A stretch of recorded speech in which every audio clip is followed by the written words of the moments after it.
Colombian government has rejected the proposal of the National Liberation Army to establish a bilateral ceasefire for 90 days to help fight the coronavirus.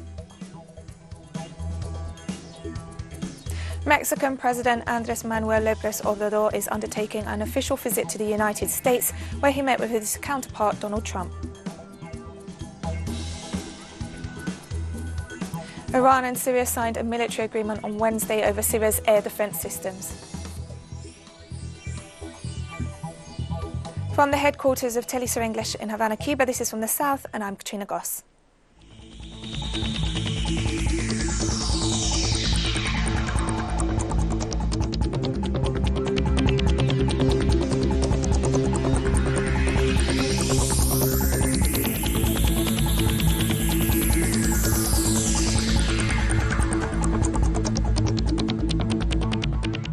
The Colombian government has rejected the proposal of the National Liberation Army to establish a bilateral ceasefire for 90 days to help fight the coronavirus and re-establish peace.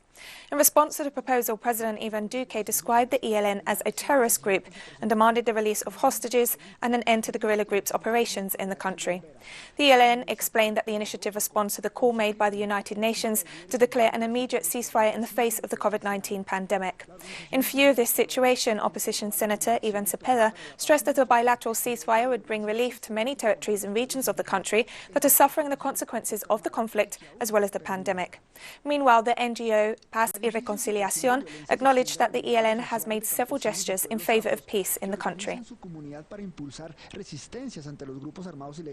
And Colombia will extend measures to fight the spread of the coronavirus until August 1st, though the country has already started easing some aspects of the lockdown at a time when the number of COVID-19 cases and deaths is increasing.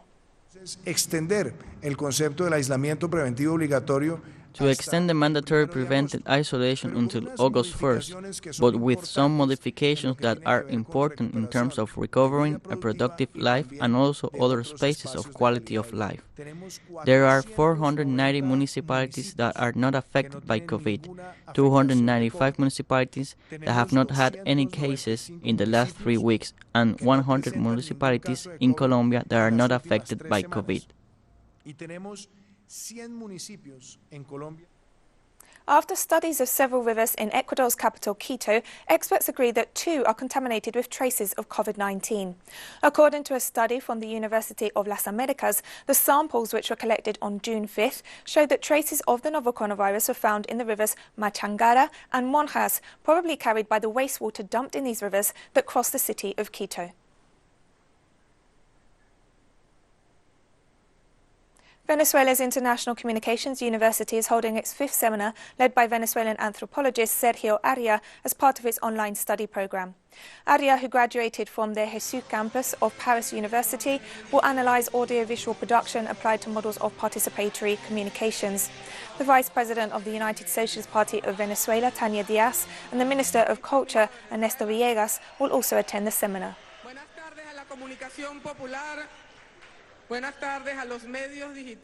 Tourism Minister of Antigua and Barbuda, Charles Max Fernandez, said on Tuesday that the tourism industry is set to receive a major boost as air travel begins to pick up pace with the reopening of airports, and noted that this sector will see a gradual recovery from the damage caused to the industry by COVID-19.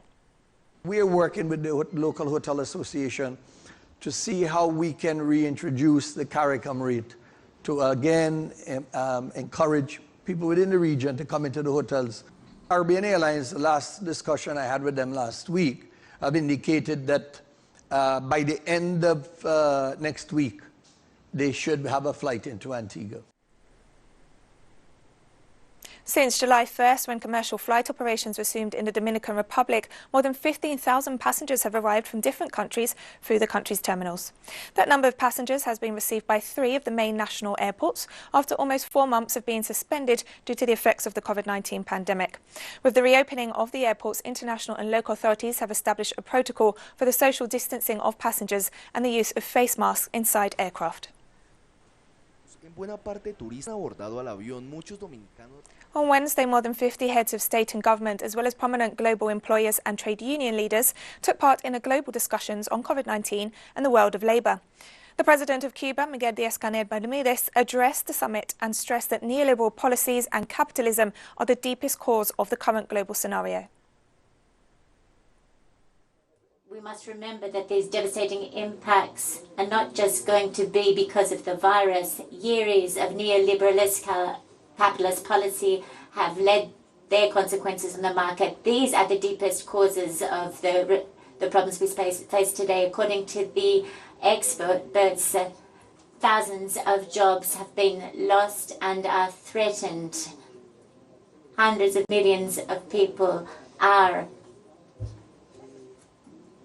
those who suffer from inequalities and whose survival is at stake. The Italian Minister of Health expressed gratitude for the support provided by Cuba in the fight against COVID-19 during a virtual meeting with the Cuban ambassador to Italy. It has been very important for Italy to have had the contribution and support of Cuban doctors. This experience is about to conclude, but your support has been invaluable in important regions of our country like Lombardy and Piedmont. I want to thank you all. Thank you for your professionalism, for your warmth, for all your work which has been instrumental in the help of our country.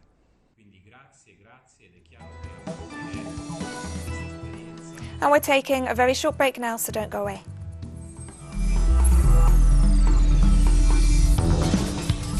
President Andrés Manuel López Obrador is undertaking an official visit to the United States, where he met with his counterpart Donald Trump. In a joint press conference at the White House, after which the two presidents signed several agreements, Trump pointed to the historic relations between the US and Mexico and stressed the importance of the updated North American Free Trade Agreement. He also recognized the contribution of Mexican residents to the United States. For his part, the Mexican president noted the historic ties between the two nations and stressed the economic integration and progress represented by the new agreement. He also stressed the major contribution of Mexican residents in the United States and noted there's a significant US community in Mexico. He also thanked President Trump for improving relations and not seeking to impose the Monroe Doctrine on Mexico and for respecting its sovereignty. The British Prime Minister said on Wednesday that he took full responsibility for deaths in care homes 2 days after he accused some homes of not properly following the procedures during the COVID-19 crisis. Want to do is to blame care workers for what has happened, or for any of them to think that I was blaming them, because they worked hard, incredibly hard throughout this crisis, looking after some of the most vulnerable people in our country and doing an outstanding job. And as he knows, tragically, 257 of them have lost their lives. And when it comes to taking blame, I take full responsibility for what has happened. Ukrainian President Volodymyr Zelensky visited the war-torn Lugansk region in eastern Ukraine, where 6 people died and more than 120 houses were incinerated. Hundreds of firefighters and rescue workers rushed to deal with a forest fire that's killed 6 people.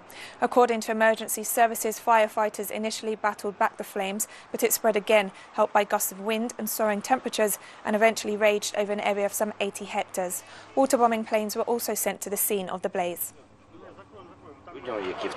People have lost everything. It is not only their houses, but also their documents, their money, their valuables. All is lost. This must be evaluated and people must be compensated.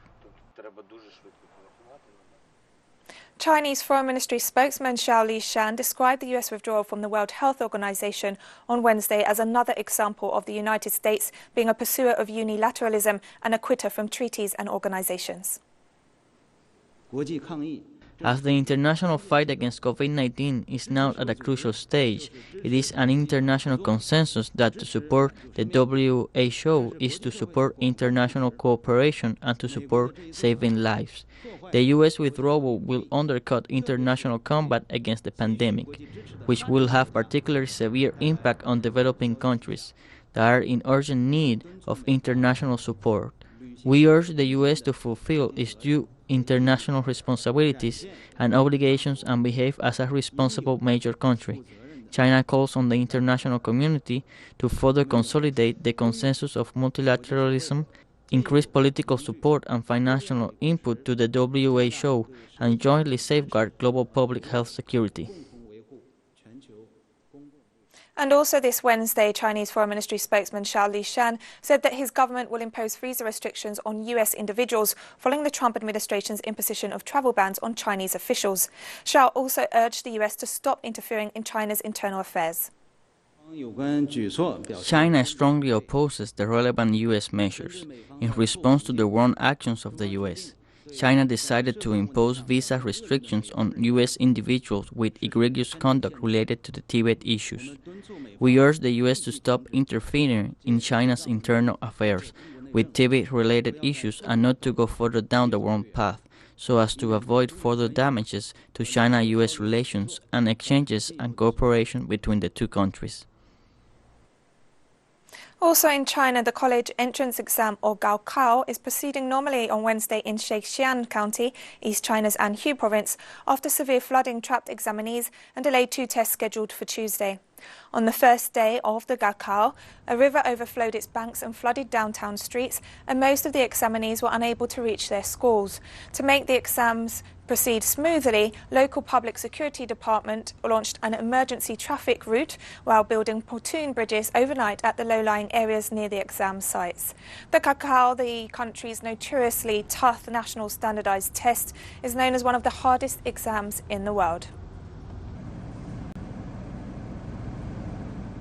The Philippines confirmed that coronavirus infections had soared past 50,000 on Wednesday, in a troubling milestone for a country that has reopened an economy on the brink of recession while still struggling to combat the pandemic.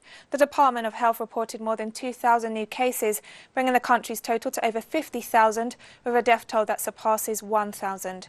The Philippines' caseload is the second largest in Southeast Asia, where the combined number of infections has surpassed those in China, where the pandemic emerged.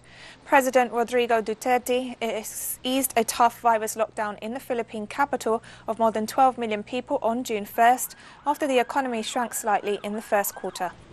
And we have more stories coming up after this final short break, so stay with us.